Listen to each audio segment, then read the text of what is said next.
안녕하십니까. 공인중개사 민법 강사 김남경입니다. 자, 여러분들 이렇게 동영상으로 만나 뵙게 돼서 반갑습니다. 언제나 최선을 다하는 민법 및 민사특별법을 강의를 해드리겠습니다. 자, 여러분들 우리 예상 쪽집게 문제 강의가 이루어지는데 여러분들 기본서 강의를 여러분 틈틈이 많이 좀 보셨을 때 예상 강의가 여러분들에게 큰 실력 향상에 도움이 됩니다. 이 예상 문제풀이 강의를 잘 소화시키면은 여러분들이 합격하는데 큰 지름길이 되지 않냐 이렇게 봅니다. 아무튼간 이 강의 내용을 잘 숙지하시고 또 막히는 부분이 있으면은 기본서 강의로 교재를 틈틈이 여러분들이 찾아서 꼭 그 부분을 숙지하시기를 부탁드립니다. 자, 지금부터 우리 민법 총칙부터 해서 물권, 계약, 그다음에 민사특별법 순서로 강의가 이루어질 겁니다. 자, 우리 민법 총칙 교재 우리 첫 페이지 96페이지네요. 우리 개론과 민법이 같이 연결됐기 때문에 페이지가 96페이지인데 민법 총칙 제1절 법률행위 파트를 공부합니다. 여러분들 이 민법 총칙에서 법률행위가 이 전부가 민법 총칙 해당 내용이 법률행위인데 법률행위가 10문제가 나오죠. 특히 이제 법률행위 총설 파트 이 의, 종류, 목적 이런 파트에서 보통 한두 문제, 두 문제 정도가 예상이 되죠. 자, 제1절 법률행위. 자, 1번 문제 볼까요? 다음 중 서로 연결된 내용이 옳지 않은 것은 해서 나왔죠.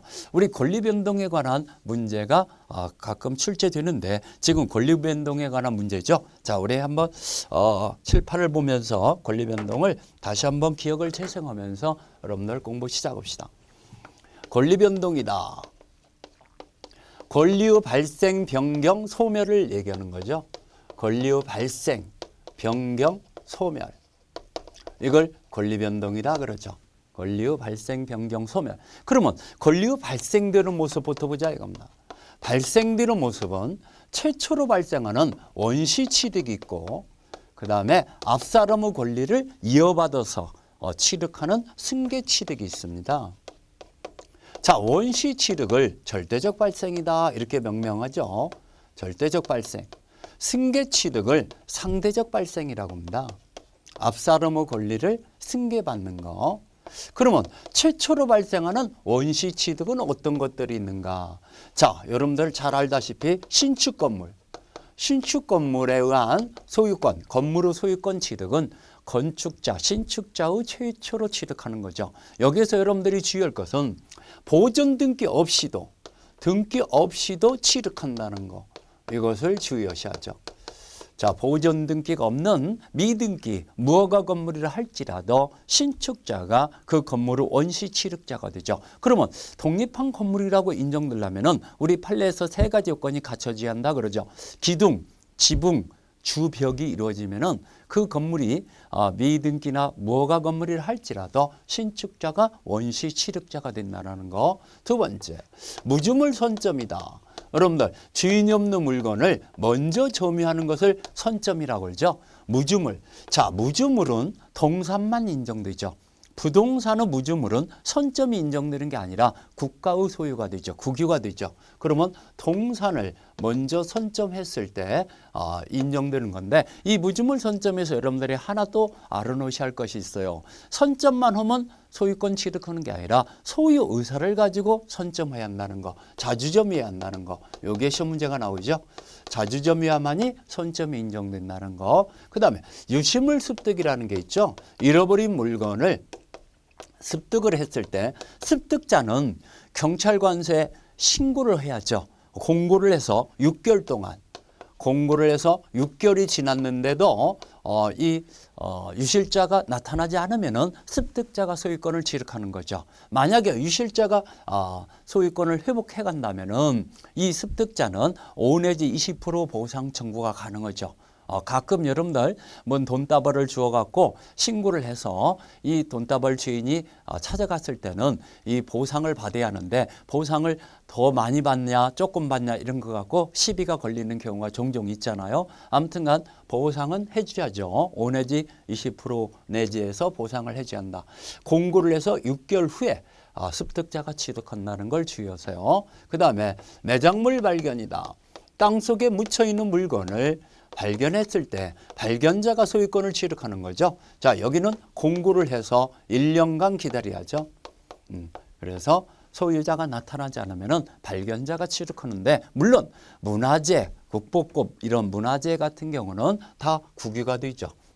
여기서 또 발견해서 주의할 것은 타인의 토지나 물건 속에서 발견했을 때는 그 물건 소유자와 발견자가 절반씩 공유한다는 거, 이런 거.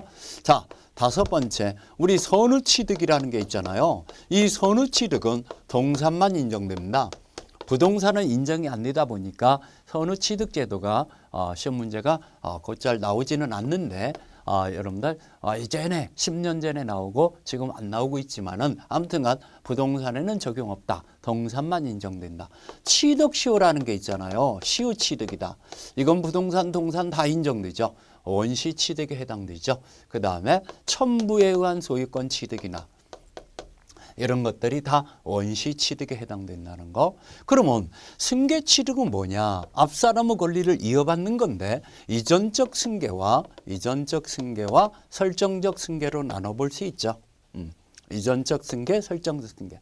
앞사람의 권리를 이전받는 걸 이전적 승계라고 하는데 포괄 승계와 특정 승계로 나눠지죠.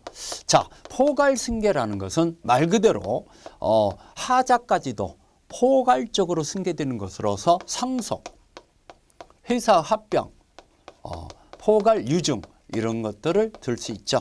이런 것들은 하자까지 다 승계된다는 거. 특정 승계는 특정한 권리만을 승계받는 걸로 매매, 교환, 증여 이런 것들을 얘기하는 거죠. 특정한 권리만 승계받는다. 자, 우리 설정적 승계는 설정자의 권리가 그대로 있는 가운데 그자로부터 새로운 권리가 설정되는, 만들어지는 제한물권 설정이나 임차권 설정을 얘기하는 거죠. 이런 제한물권이나 임차권이 설정됐다고 해서 이 설정자에게는 소유권이 없어지는 게 아니죠. 여러분들 전세권 설정했고 지상권 설정했다고 해서 설정자가 소유권이 상실되는 게 아니고 여전히 가지고 있잖아요. 임차권이 설정됐더라도 임대인에게는 소유권이 여전히 있잖아요. 이런 걸 설정적 승계라고 한다. 아무튼 발생되는 모습은 이렇게 나눠지는 건데, 변경되는 모습을 보면은 두 번째, 변경되는 모습은 세 가지로 나눠볼 수 있죠. 주체의 변경, 내용의 변경, 작용의 변경. 작용이라는 말은 뭔 말입니까? 효력이 바뀌어진다는 얘기죠. 효력의 변경을 작용의 변경이다. 권리의 주체자가 바뀌어지는 걸 주체의 변경이라고 하는데 이게 바로 이전적 승계를 얘기하는 거죠. 이전적 승계를 한번 볼까요? 이게 이전적 승계라고 그랬죠. 상속이 되다 보니까 아버지가 소유자였는데 아들에게, 상속인에게 소유권이 넘어가잖아요. 그 다음에 매매가 되다 보니까 매도인이 소유자였던 것이 매수인에게 소유권이 넘어가잖아요. 이런 걸 주체의 변경이라고 그래요. 권리자가 바뀌어진다는 얘기죠. 내용의 변경은 질이 바뀌어지는 성질적 변경과 그 다음에 양이 바뀌어지는 수량적 변경으로 나눠볼 수 있죠. 성질적 변경은 물건이 멸실돼서 그 물건의 다른 변형 가침을 바로 화재 보험금이나 수용 보상금이나 이런 손해배상금이나 이런 변형 가침물에 효력이 미치는 물상대의성이라든가 목적물 반환 청구권이 물건이 멸실돼서 손해배상금으로 바뀌어진다든가 이런 것들을 성질적 변경이라고 그러죠. 수량적 변경이라는 건 뭐냐면은 양이 바뀌어지는 거, 권리의 증감을 얘기하는 거죠. 권리가 늘어나기도 하고 줄어들기도 하고 이런 것들을 수량적 변경이다. 권리의 증감. 자, 작용의 변경이라는 것은 효력이 바뀌어지는 것으로서 저당권의 순위 승진. 자, 여러분들이 잘 알다시피 저당권은 2순위로 있었던 저당권이 1순위가 소멸하면은 1순위로 승진된다는 거 알죠? 여러분들. 이렇게 2순위로 있었던 저당권이 1순위로 올라선다면은 저당권의 효력이 바뀌어지는 거죠. 이런 것들을 작용의 변경, 효력의 변경이다 그럽니다. 자, 변경되는 모습을 우리가 간단하게 살펴봤죠. 세 번째, 소멸되는 모습은 두 가지로 나눠볼 수 있어요. 절대적 소멸과 절대적 소멸, 객관적 소멸이라고 그러죠. 어느 누구한테도 소멸하는 거죠. 그러지만 상대적 소멸, 주관적 소멸이다. 당사자 입장으로, 권리자 입장으로 소멸하는 것을 상대적 소멸이다. 주관적 소멸. 자, 절대적 소멸은 자, 목적물이 멸실됨으로 인해서 그 목적물 상에 있었던 소유권이 절대적으로 소멸하죠.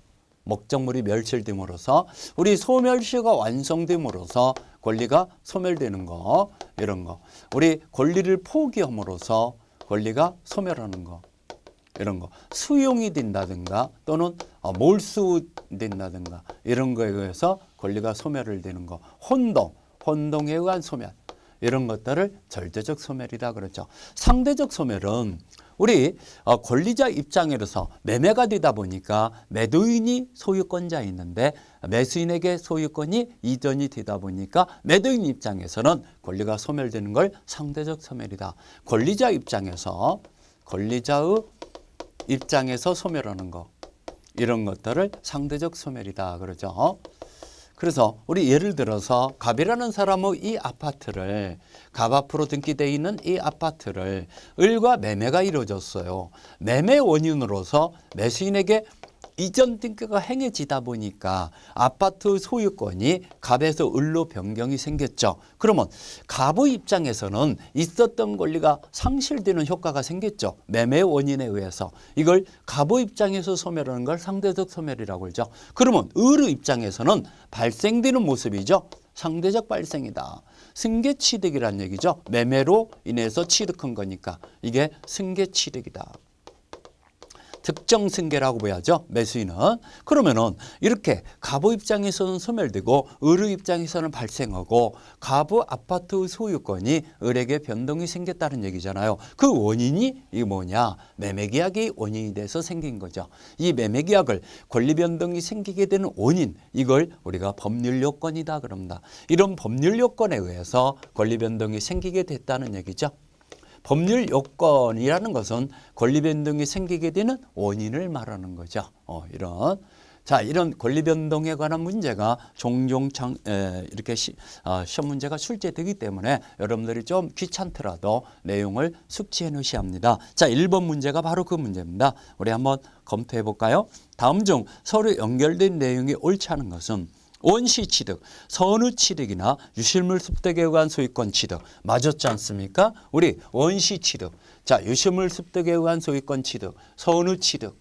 그러면 1번 맞았죠. 2번 포괄승계, 상속, 사인증여. 자, 이 포괄승계라는 것은 상속은 포괄승계 맞았죠. 근데 사인증여라는 것이 틀렸죠. 증여는 우리가 생존에 이렇게 재산을 무상으로 주는 것을 증여라고 하는데, 죽어야만이, 내가 죽을 때 가져가기로 증여계약을 맺는 경우가 있어요. 그걸 사인증여라고 그래요. 증여자의 사망 후에만이 증여의 효력이 생기도록 하는 것을 사인증여다 그럽니다. 유증에 관한 규정을 준용한다 그러죠. 요즘과 똑같은 효력이 생기는 건데, 이것은 증여는 특정 승계에 해당되죠. 사인증여라 할지라도 특정 승계죠. 그렇기 때문에 2번이 잘못 연결됐죠. 특정 승계, 매매에 의한 소유권 취득, 특정 승계 맞죠? 잘 연결됐죠. 4번 설정적 승계, 지상권이나 저당권의 설정. 자, 우리 제한물권의 설정, 지상권이나 저당권, 이게 제한물권이죠. 그러면 이건 설정적 승계 맞게 연결됐죠. 내용의 변경, 물건의 증감. 내용의 변경은 물건의 증감. 이게 바로 수량적 변경이죠. 소유권 이외 제한물권 설정. 소유권 이외 제한물권 설정이 되면은 권리가 늘어나기로 하는 수량적 변경에 해당됩니다. 이런 것들이 내용의 변경이다. 자, 내용의 변경 중 수량적 변경에 해당한다. 그러면 5번도 맞았죠. 1번의 답은 2번입니다. 자, 2번 문제로 들어갈까요? 법률행위에 관해서 옳은 설명을 모두 고른 것은, 자, 기억번. 법률행위가 효력 요건을 갖추지 않더라도 당사자가 의도한 법률 효과는 발생한다. 틀렸죠. 법률행위가 유의해야만이 당사자가 원하는 대로 효력이 생기는 거죠. 유의 요건이 갖춰지지 않은 거죠. 효력 요건이 안 갖춰지면은 여러분들 법률행위는 무효 취소가 되죠. 자, 여러분들 법률행위가 법률행위 요건이다 그러죠. 법률행위 요건은 두 가지로 나눠볼 수 있어요. 성립 요건과 법률행위가 성립이 되는데 필요한 요건과 요요건이다, 효력 요건이다 이렇게 요요건, 효력 요건으로 나눠볼 수 있죠. 이렇게 나눠볼 수 있는데 이 성립 요건이 부존재해요. 이게 요건 후 부존재. 요건이 안 갖춰졌다는 얘기죠. 그러면 법률행위는 불성립된 거죠.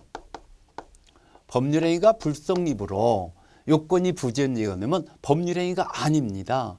불성립됐을 때는 법률행위 아니다. 아니다라는 거. 요건이 갖춰져야 법률행위가 성립돼야 법률행위죠. 그럼 법률행위가 아니면은 이건 무효 취소 사유도 아니죠. 무효 취소 행위도 아니다. 행위 아니다. 법률행위가 성립돼야 무효 취소 사유가 생기는 거지. 법률행위가 불성립됐을 때는 무효 취소도 아닙니다. 그럼 뭡니까? 아무것도 아니에요. 아무것도 아니라는 거. 그러면 세 번째, 법률행위가 이 성립됐음을 주장하는 자가, 성립을 주장하는 자, 성립의 주장자, 그 권리 발생을 주장하는 자가 성립 요건이 갖춰졌음을, 성립을 입증해야 한다. 입증해야죠. 그러면 성립이 됐다고 해서 다 효력이 생기는 건 아니죠. 이 효력 요건이 갖춰지려면 어떻게 하냐? 별도 요건이 또 필요하죠. 성립이 된 가운데 성립 요건이 전제가 돼서 성립 요건이 갖추고 효력 요건도 갖춰져야 하는데 효력 요건이 만약에 부존재해요. 요건의 부존재. 성립 요건은 갖춰졌지만 효력 요건이 부존재하면은 무효 취소인 법률행위다 그러죠. 이것을 무효 취소인 법률행위다. 자, 이건 이 성립 요건이 안 갖춰지면은 법률행위가 아니라고 그랬죠. 법률행위가 아닌데 여기는 성립 요건은 갖춰졌으니까 효력 요건이 부존재하더라도 무효 취소 사유가 생기더라도 법률행위는 법률행위죠. 무효 취소인 법률행위다. 세 번째, 자, 이 효력 요건은 무효 취소를, 효력을 부인하는 자, 효력을 부정하는 자, 부인자의 무효 취소임을 입증해야죠. 효력 요건이 부존재함을 무효 취소임의 입증 책임이다. 효력 요건이 안 갖춰졌음을 부인하는 자가, 효력을 부정하는 자가 무효 취소 사유가 생겼음을 입증해야 한다는 거. 그러면 성립 요건과 효력 요건은 서로 입증 책임이 반대라고 해야죠. 여기는 권리를 주장하는 자가 성립됐음을 입증해야지만 여기는 무효임을 주장하는 자가, 취소임을 주장하는 자가 무효 취소임을 입증해야 한다. 자, 성립 요건과 효력 요건을 여러분들이 잘 파악하셔야죠. 그러면 일단은 유효력의 효력이 생기려면은 법률행위가 성립도 돼야지만은 효력 요건도 갖춰져야 한다는 얘기죠. 그러면은 의도한 법률 효과가 발생한다 나왔으니까 기억번호는 틀렸고. 니은 뭐 법률행위의 규범적 해석은 당사자의 내심적 의사가 가지는 주관적 의미를 확정하는 것이다. 이것도 틀렸네요. 규범적 해석은 FM대로 해석하는 거죠. 객관적, 외부에 표시된 표시행위의 객관적 의미를 확정시키는 것, 객관적 의미를 해석하는 것을 규범적 해석이라고 그래요. 그러면 주관적 의미를 파악하는 표자, 의사 표시를 하는 자의 내심의 효과 의사를 추구하는 해석 방법을 자연적 해석 방법이라고 그래요. 그러면은 주관적 의미를 확정하는 것이다 나왔으니까 니은번도 틀렸습니다. 디귿번, 대리권 수여 행위는, 대리권 수여 행위를 우리가 줄여서 수권행위라고 그러죠. 수권행위는 위임장을 작성 교부하지 않더라도 성립하는 불료식 행위다. 대리권 수여 행위는 어떤 방식을 요하지 않는 불료식 행위다 그럽니다. 그러면 맞은 거죠. 디귿번은 제대로 설명이 맞았습니다. 니을번, 타인의 재산을 증가시키지 않으면서 행위자의 재산을 감소시키는 법률행위를 출연행위가 아니다. 자, 여러분들 출연행위라는 것은 출연자의 재산이 감소되고 상대방의 재산을 증가시키는 행위를 출연행위라고 그래요. 그러면 여기 니을번에 타인의 재산을 증가시키지 않고 행위자의 재산만 감소시켜요. 우리 소유권 포기 같이. 소유권 포기는 우리 상대방 없는 단독행위인 법률행위인데 소유권자의 재산은 감소되지만 상대방이 없으니까 상대방의 재산이 증가가 없죠. 이런 것들을 비출연행위라고 그래요. 그러면 출연행위가 아니다라고 나왔으니까 니을번도 맞았죠. 출연행위라는 것은 출연자의 재산은 감소되고 상대방의 재산을 증가시키는 매매계약이나 증여계약 이런 것들을 출연행위라고 하는데 이 뭡니까 비소유권 포기와 같은 이런 행위자의 재산은 감소되지만 타인 재산은 증가가 없는 행위를 비출연행위라고 한다는 거. 비출연. 그러면 1번도 맞고 옳은 설명은 5번이네요. 자, 3번 문제로 들어갈까요? 법률행위에 관한 설명으로서 옳은 것은 기억번 타인 소유 부동산을 매매 목적으로 들 수 없다. 자, 여러분들 매매계약에서는 꼭 매도인 소유물이 아니어도 매매계약은 유효하게 성립합니다. 타인 소유 목적물이라 할지라도 매매계약은 유효하죠. 다만 매도인은 매수인에게 이행시까지 소유권을 확보해서 넘겨줄 수 있어야죠. 만약에 매도인이 매수인에게 이행을 못하게 된다면은 매도인의 담보 책임 문제가 생기죠. 그래서 타인 소유 목적으로 매매계약이라 할지라도 유효하다는 걸 주의하셔야 합니다. 이게 무효다 이러면 틀리죠. 그러면 타인 소유 부동산은 매매 목적물을 들 수 없다라고 나왔으니까 1번 틀렸죠. 매매 목적물이 들 수 있습니다. 매매계약이나 임대차 계약은 채권계약이니까 꼭 처분 권한이 있는 자만이 매매계약이나 임대차 계약이 유효한 것은 아니라는 거. 타인 소유 목적물도 매매계약은 유효하다는 걸 염두에 두셔야 합니다. 2번 정지조건부 법률행위에서 조건의 성취는 법률행위 효력 발생 요건이다. 자, 여러분들 이 효력 발생 요건에서요. 특별적 효력 발생 요건이라는 게 있어요. 조건부 법률행위에서는 조건이 성취돼야만이 효력이 생기죠. 당신이 공인중개사 자격증을 취득한다면은 이 자동차를 당신에게 선물해 주겠다. 그러면 자격증을 취득해야만이 자동차를 받는 효력이 생기잖아요. 이런 걸 특별적 효력 발생 요건이라고 그러죠. 조건이 성취돼야만이 효력이 발생하는 걸 정지조건부라고 그러죠. 정지조건부에서는 조건이 성취되는 것이 효력 발생 요건입니다. 그러면 2번은 맞았죠. 3번 사회질서 위반을 이유로 법률행위는 무효는 선의제삼자에게 대항할 수 없다. 틀렸죠. 여러분들 반사회질서 무효라든가 우리 강행규정 위반행위 무효 이런 무효는 절대적 무효라고 그래요. 절대적 무효라는 것은 어느 누구한테도 무효가 되는 거죠. 그러면 선의제삼자한테도 무효 효력을 주장할 수 있죠. 그러면 대항할 수 없다라고 나왔으니까 3번 틀렸죠. 절대적 무효는 선의 제3자한테도 무효를 주장할 수 있다는 거. 4번 불공정한 법률행위는 추인하면 유효가 된다. 자, 여러분들 104조를 보면은 자, 당사자의 궁박경설 무경험을 이용하여 현적의 공정을 이룬 법률행위는 무효로 한다. 이걸 104조라고 그래요. 이 104조 규정에 의해서 이 무효가 되는데 이 무효는 당사자가 추인한다고 해서 새로운 법률행위를 유효 안 됩니다. 이 세 가지가 시험 문제 참 잘 나옵니다. 반사의 질서 무효, 강행규정 위반행위 무효, 불공정행위 무효는 당사자가 추인하더라도 새로운 법률행위로 유효화될 수 없다. 당사자의 추인이 허용이 안 된다는 거. 이 세 가지가 굉장히 시험 문제가 잘 나오니까 꼭 여러분들이 암기해 놓으세요. 불공정행위는 추인해도 유효화될 수 없다는 거. 세 가지 반사질서행위, 불공정행위, 강행규정 위반행위는 추인해도 유효화될 수 없다. 자, 5번 계약이 체결된 후 목적물의 건물이 전소된 경우에 그 매매계약은 무효가 된다. 체결된 후 여기다 빚을 취하죠. 자, 그러면 계약이 체결할 당시에는 가능했지만 그 후에 불능이 됐다는 얘기죠. 이걸 후발적 불능이라고 그래요. 후발적 불능은 법률행위는 유효합니다. 원시적 불능, 원시적 전부 불능, 객관적 불능의 법률행위가 무효가 되는 거지 후발적 불능의 법률행위는 유효하다는 거. 그렇기 때문에 이 5번도 틀렸네요. 무효이다라고 나왔으니까 틀렸죠. 3번의 답은 2번밖에 없습니다. 옳은 걸 고르라 했으니까.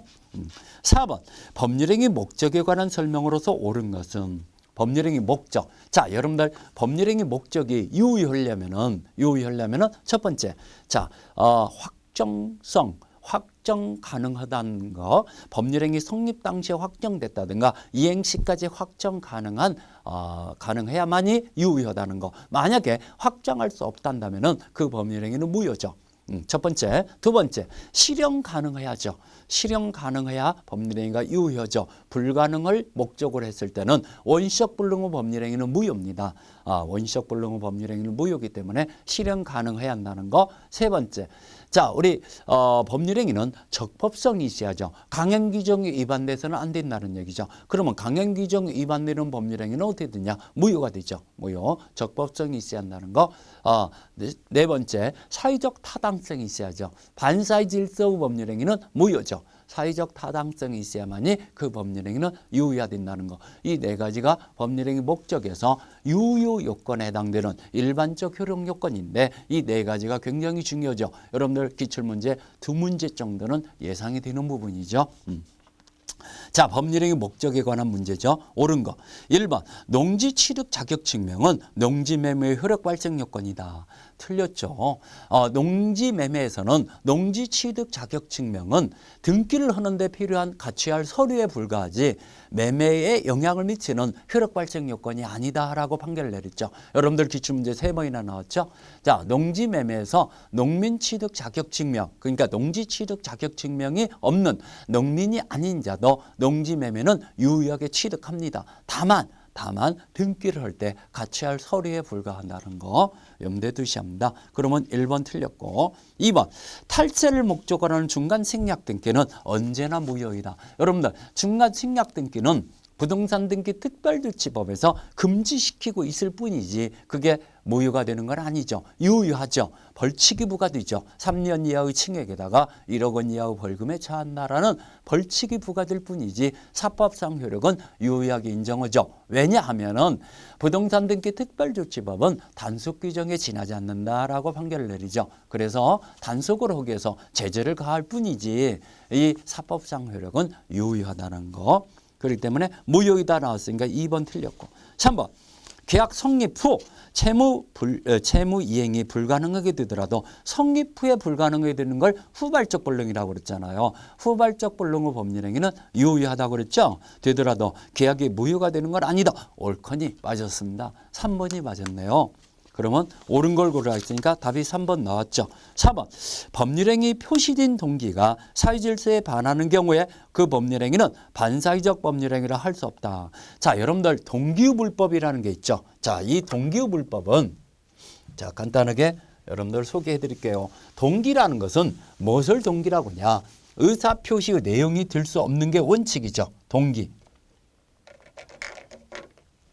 동기는 어떤 계기, 원인을 동기라고 그래요. 여러분들이 어떤 행위를 하게 되는 어떤 원인이 있는 경우가 있잖아요. 계기가 되는 경우가 있잖아요. 그걸 동기라고 그래요. 어떤 부동산을 구입하게 되는 원인, 계기. 그 동기는 원칙적으로는 의사표시 내용이 아니죠. 원칙은 의사표시 내용 아니다.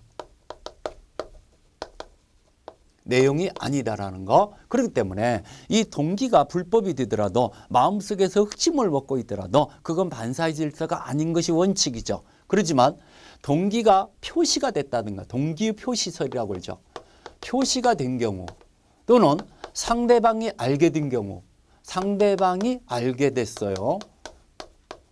알게 된 경우 자, 이런 경우는 그 동기가 반사회 질서라는 것을 불법을 이 목적으로 한다는 것을 표시가 됐다든가 알게 된 경우는 반사회 질서에 해당됩니다. 불법 행위가 돼버립니다.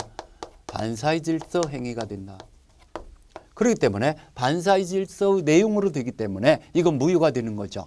이렇게 무효가 되려면은 동기가 표시가 됐다든가 상대방이 알게 됐을 때 이게 반사회 질서로 무효가 된다는 걸 꼭 염두에 두세요. 또 이 동기라는 것이 또 어디에서 또 시험 문제에 나오냐면은 여기는 동기의 불법을 얘기하는 거고 이건 동기의 불법을 얘기하고 동기의 착오라는 게 있어요. 동기의 착오. 동기의 착오도요. 이거 원칙적으로는 중요 부분은 착오가 아닙니다. 원칙은 취소 사유가 아닙니다. 그런데 동기가 표시된 경우 있죠. 동기가 표시된 경우. 표시되고 또 이게 중요 부분에 해당됩니다. 그 동기가 표시된 부분이 중요 부분에 해당되면은 이거 착오가 적용되죠. 취소 사유가 되죠.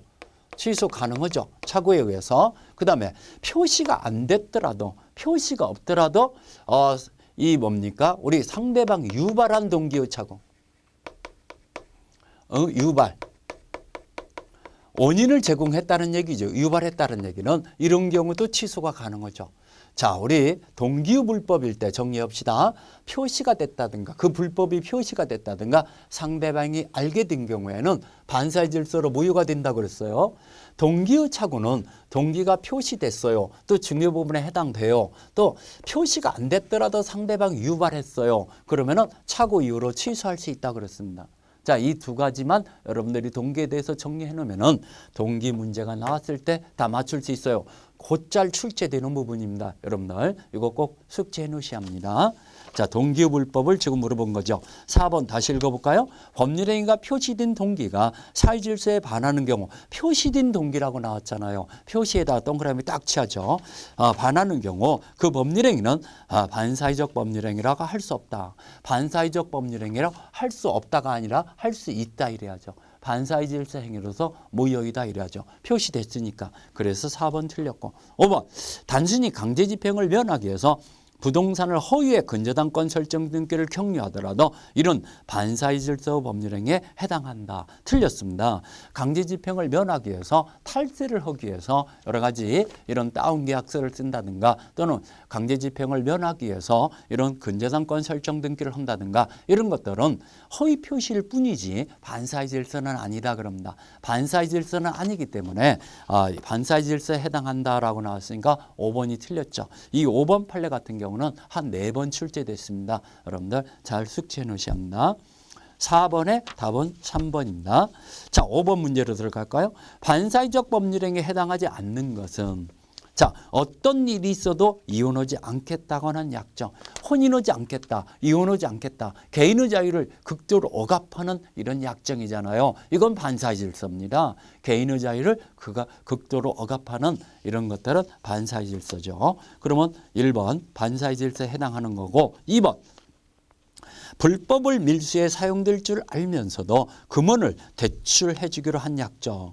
불법으로 사용한다는 걸 알면서도 이 대출을 해 줬어요. 이것도 반사의 질서죠. 자, 이거 동기가 불법으로 사용한다는 걸 상대방이 알게 된 경우는 반사의 질서로 무효라고 그랬죠. 그러면 이것도 반사의 질서에 해당하는 거고 3번 법정에서 허위 진술하는 대가로 금원을 교부받기로 하는 거. 우리 허위 진술하면은 위중죄에 해당되잖아요. 그러면 형사처벌의 대상이 되는 거 이런 것들은 다 반사의 질서에 해당됩니다. 어떤 금전을 주기로 했으면. 그러면 진실만을 증언하기로 했다고 봅시다. 위중에 해당되지는 않죠. 그래도 금원을 주기로 했으면 반사의 질서에 해당됩니다. 정당 행위를 할지라도 어떤 재산상의 이득이 가미된다 하면 반사의 질서의 약정이라고 볼 수 있죠. 그렇기 때문에 그런 것 좀 주의하시고 4번 노름빛인지를 알면서도 이를 변제하기로 하는 약정. 노름빛인지 알게 됐다라도 이거 변제하는 약정. 이거 반사의 질서에 해당하는 거죠. 그렇죠? 반사의 질서. 자, 5번. 그렇기 때문에 이런 약정을 했더라도 안 갚아도 됩니다. 반사의 질서는 무효이기 때문에 그 약정 자체가 효력이 안 생기기 때문에 이행을 안 해도 된다라는 거. 만약에 이행을 했으면 어떻게 됩니까? 반환 청구를 못 하죠. 부당이득 반환 청구를 하지 못한다. 746조에 의해서 불법 원인에 의한 급여는 그 반환을 청구하지 못한다. 이런 것이 나오죠. 자, 5번. 자신의 부정행위를 용서하는 대가로서 처에게 부동산을 양도하되 부부관계가 유지되는 동안에 처가 임으로 처분할 수 없다고 제한을 붙인 약정. 이건 유효하죠. 자, 부인한테 토지를 증여하면서 부인이 경솔하게 토지를 처분하는 것을 막기 위해서 부부관계로 유지되는 간에는 당신이 처분할 때는 내 동의하에 처분해야 한다. 이런 식으로 제한을 붙인 약정은 이건 반사의 질서가 아니다라고 판결 내렸죠. 반사의 질서가 아니라는 거. 그럼 반사의 질서가 아닌 걸 고르라 했으니까 답은 5번 나왔네요. 1번에서 4번까지는 다 반사의 질서에 해당되는 법률행위라는 거. 5번은 아니고. 자, 6번 문제로 들어갈까요? 반사의 질서 법률행위에 해당하여 무효로 되는 경우를 모두 고른 것은. 자, 반사의 질서에 해당하는 문제가 시험 문제가 한 문제가 꼭 출제된다. 이렇게 예상하셔야 합니다. 여러분들 우리 금년도 시험 문제 29위 시험 문제도 한 문제는 출제될 것이다. 이렇게 하시고 이 판례를 좀 잘 정리해 놓으셔야죠. 자, 기억번 성립 과정에 강박이라는 불법적 방법에 사용하는 게 불가한 법률행위다. 강박에다 동그라미 쳐야죠. 강박이라는 불법적 방법에 사용하는 것에 불과할 때는 이것은 반사의 질서가 아니다 그럽니다. 그냥 하자 있는 의사표시를 따름이라는 거. 이거 시험 문제 잘 나옵니다. 강박이라는 것은 하자 있는 의사표시이지 반사의 질서는 아니라는 거. 그러면 이건 반사의 질서 모유가 되는 것을 고르라 했으니까 거기에 해당 안 되죠. 기억번호. 니은번 강제집행을 면할 목적으로 아까 우리 5번 문제에서 봤듯이 강제집행을 면탈하기 위해서 허위 근저당권 설정 등기 하는 거 이런 것들은 반사의 질서 아니라고 그랬죠. 통정 허위 표시에 불과하지 반사의 질서는 아니라는 거. 자, 디귿번 양도소득세를 회피할 목적으로 실제 거래한 매매대금보다도 낮은 금액으로 매매계약을 체결했다. 우리가 다운계약을 한다 이런 얘기 하잖아요. 이게 세금을 회피할 목적으로 했다 하더라도 그 자체는 반사의 질서는 아닙니다. 다운계약서는 반사의 질서가 아니라는 거. 자, 니을번 이미 매도된 부동산임을 알면서도 매도인 후 매입행에 적극 가담하여 이루어진 저당권 설정행위. 우리 이중 매매라고 그러죠. 부동산을 이중 매매해서 이 제2의 매수인이 적극적 가담하면은 그 제2의 매매 계약은 반사의 질서로 무효다 그럽니다. 정의관념에 반한 행위로 무효인데, 자, 제2의 매수인은 아니지만 제2의 저당권 설정을 한 거나 마찬가지죠. 매매가 됐다는 걸 알면서도 적극적 가담해서 이 채권자가 저당권 설정 계약을 맺었을 때는 그것도 반사의 질서에 해당되죠. 적극적 가담, 이게 중요한 거죠. 적극적 가담했을 때는 반사의 질서에 해당되기 때문에 그 저당권 등기는 무효입니다. 그러면 반사의 질서에 해당해서 무효가 되는 걸 고르라 했으니까 니을번 하나밖에 없습니다. 답은 2번입니다.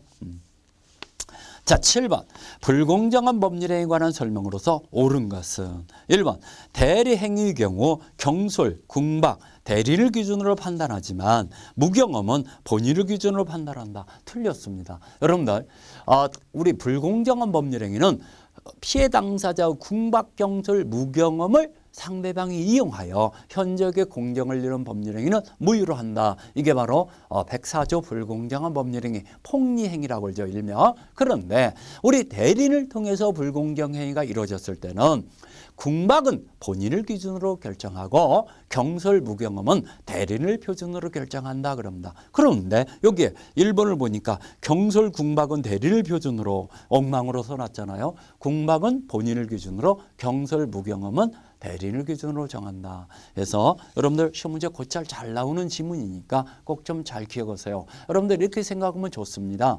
우리 형사사건에서 변호사를 선임해서 형사의 소송을 대리한다고 봅시다. 그러면은 변호사가 이 궁박 상태가 있을 리가 없죠. 그 의뢰인이 형사 재판에서 자기가 유죄 판결을 내리면 구속될 수가 있으니까 의뢰인이 궁박 상태지 이 변호사가 궁박 상태는 없어요. 그러니까 본인이 궁박 상태를 판단한다는 거. 경솔, 무경험은 변호사가 의사표시를 하기 때문에 경솔했다, 판단력 부족했다 이런 것들은 변호사를 기준으로, 그러니까 대리인을 기준으로 판단한다는 거구나. 이렇게 이해하시면 하나도 어렵지 않습니다. 자, 2번 대가적 출현 없는 무상행위도 불공정행위가 될 수 있다. 틀렸습니다. 여러분들 급부와 반대급부가 현저하게 균형을 잃는 불공정행위가 이루어지는 걸 바로 급부와 반대급부가 있어야죠. 근데 증여는 급부만 있고 반대급부는 없잖아요. 그런 증여나 기부행위에서는 불공정행위가 적용될 여지가 없다라는 거. 3번 급부와 반대급 사이에 현저한 불균형이 존재하면은 이 경솔, 궁박, 경솔, 무경험은 추정된다. 틀렸죠. 추정되지 않는다 그럽니다. 불공정 행위가 이루어졌다고 해서 피해 당사자와 궁박, 경솔, 무경험이 있었던 것으로 추정되어진다 이러면 틀립니다. 추정되지 않기 때문에 무효를 주장하는 피해 당사자가 궁박, 경솔, 무경험 중에 하나가 있었음을 입증해야죠. 하나가 있었음을 스스로 입증해야 한다는 거. 그래서 3번도 틀렸고 4번 경매에 의한 재산권 이전의 경우에도 불공정 법률행위가 성립할 수 있다. 경매는 법률행위가 아니죠. 법률의 규정이죠. 그러면 불공정한 법률행위는 법률행위 파트만 적용된다는 거. 경매는 적용될 여지가 없다 그럽니다. 그러면 경매도 성립할 수 있다 나왔으니까 4번도 틀렸죠. 5번 토지 매매가 불공정한 법률 행위로 무효이면은 그 토지를 전득한 제3자는 선을 하더라도 소유권을 취득하지 못한다. 자, 여러분들 이 반사의 질서 무효, 불공정 행위 무효, 강행 규정 위반 행위 무효, 이런 무효는 절대적 무효라고 합니다. 절대적 무효는 선의 제3자한테도 대항 가능한 무효죠. 그러면 불공정 행위 무효가 절대적 무효이기 때문에 그 선의 제3자한테도 무효임을 주장할 수 있다는 거. 그러면 선의 제3자는 소유권을 취득하지 못한다. 5번 맞았죠. 선의 제3자한테도 무효니까 절대적 무효에 해당되기 때문에 5번이 맞은 거죠. 그러면 옳은 것은 답이 5번이네요. 자, 8번 문제. 불공정한 법률행위에 관한 또 틀린 것은 해서 불공정 법률행위가요 거의 매년 한 문제씩 출제되다시피 하니까 여러분들이 이 내용을 잘 숙지하시고, 만약에 혹시나 지문을 잘 이해를 못하겠다 하면은 기본서를 찾아보고 그 부분을 잘 숙지를 하고 다시 문제를 접해야만이 여러분들 것이 됩니다. 자꾸 뒤적뒤적하면서 여러분들이 확인 사살을 하셔야 한다는 거. 그래야 여러분들이 확실하게 맞출 수 있는 힘이 생깁니다. 자, 8번 문제 볼까요? 불공정한 법률행위에 관한 설명으로 틀린 거. 무경험이란 거래의 일반의 경험 부족을 말하는 것이 아니라 해당 특정 영역에서 경험 부족을 말한다. 틀렸습니다. 무경험은 일반적인 거래 경험이 부족한 걸 말한다라고 판결을 내리죠. 그래서 거래의 일반의 경험 부족을 말하는 것이기 특정 어떤 영업에 대한 경험 부족을 얘기하는 거 아니다. 어떤 영역에 대한 경험 부족을 얘기하는 건 아니다라고 판결을 내렸습니다. 그렇기 때문에 1번이 반대로 써놨죠. 1번이 틀렸고, 2번 불공정한 법률행위가 되기 위해서는 피해자에게 궁박, 경솔, 무경험 가운데 어느 하나가 필요하다. 셋 중에 하나만 있으면 좋겠다고 그랬죠. 세 가지 모두 갖춰져야 한다 이러면 틀립니다. 셋 중에 하나만 있으면 된다는 거. 그 다음에 3번 법률행위가 현저하게 공정을 이뤘다 하여 그것이 곧 궁박, 경솔, 무경험으로 이루어진 것으로 추정되지는 않는다. 추정되지 않는다고 아까 강조했죠. 이거 시험 문제 잘 나오는 판례입니다. 궁박, 경솔, 무경험은 추정되지 않기 때문에 무효를 주장하는 피해 당사자가 셋 중에 하나가 있었음을 입증해야 한다는 거. 자, 그 다음에 4번 불공정한 법률행위를 불이익을 입은 당사자가 불공정성을 소송 등으로 주장할 수 없도록 하는 부재소 합의는 특별한 사정이 없는 한 무효다. 소송을 제기하지 않도록 불공정한 계약을 맺고 더 이상 민형사상의 책임을 묻지 않는다. 이런 부재소 계약, 소송을 제기하지 않는 계약, 이 자체도 합의도 무효죠. 이 합의도 무효죠. 그러니까 4번도 맞았죠. 5번 불공정한 법률행위는 약자적 지위에 있는 자의 궁박, 경솔, 무경험을 이용하는 폭리 행위를 규제하는 데 그 목적이 있다. 이것도 맞았죠. 폭리 행위를 해서 피해 당사자를 보호하기 위해서 이런 폭리자를 규제하기 위해서 이런 불공정 법률행위는 무효다라고 104조에 규정돼 있죠. 자, 우리 8번 문제에서 틀린 것은 1번인데 여러분들 불공정한 법률행위가 시험 문제가 잘 나오니까 좀 간단하게 중요한 핵심을 다시 한번 정리해 드릴게요. 여러분들 이 내용을 꼭 머릿속에 여러분들이 숙지해 놔야 하기 때문에 중요한 부분이기 때문에 그 내용을 정리해 드리겠습니다. 104조. 104조를 얘기하는 거죠. 불공정 법률행위다. 불공정 법률행위다.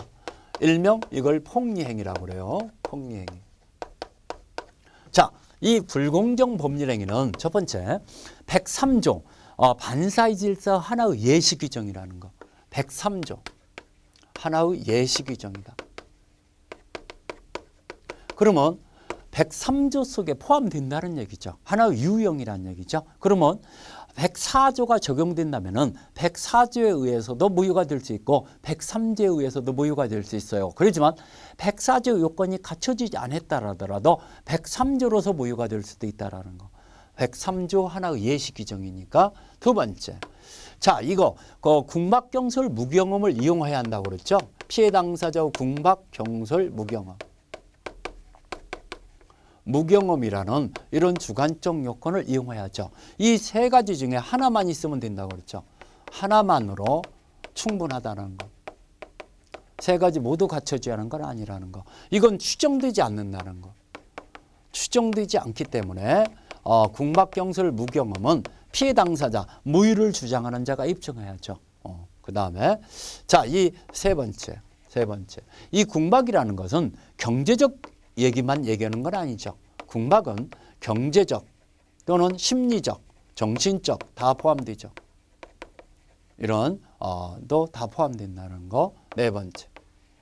자, 우리 아까 얘기했던 무경험이라는 것은 무경험은 거울의 일반의 경험 부족을 얘기한다.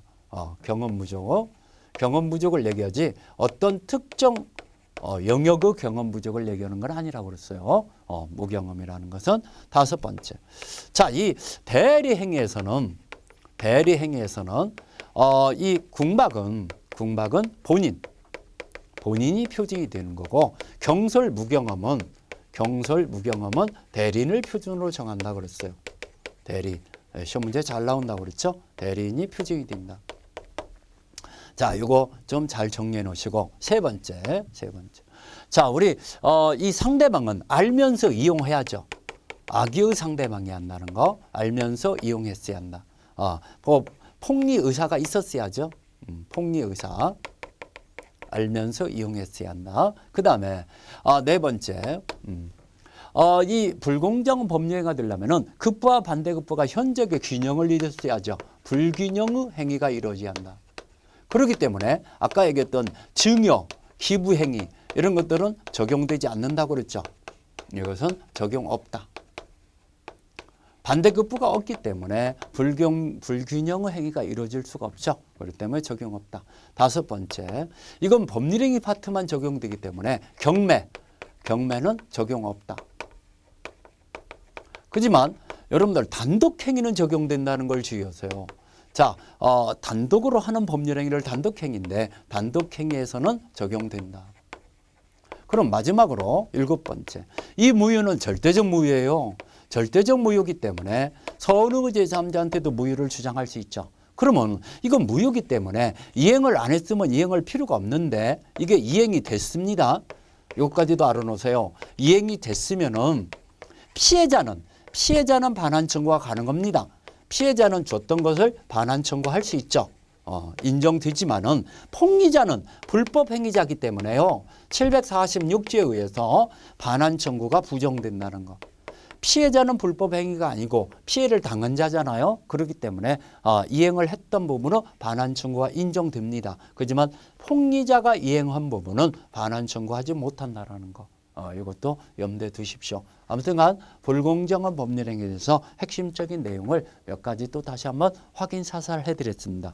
그러다 보니까 우리가 조금 시간이 얼추 다 됐는데 우리 반사의 질서 불공정한 법률행위에 관한 문제는 조금 다음 시간에 또 더 설명을 좀 더 붙여서 드릴 테니까 여러분들이 이건 꼭 한 문제 내지 두 문제까지도 출제된다라고 생각하면서 여러분들이 정리해 놓으셔야 합니다. 자, 언제나 최선을 다하는 민법 강사 김남경이었습니다.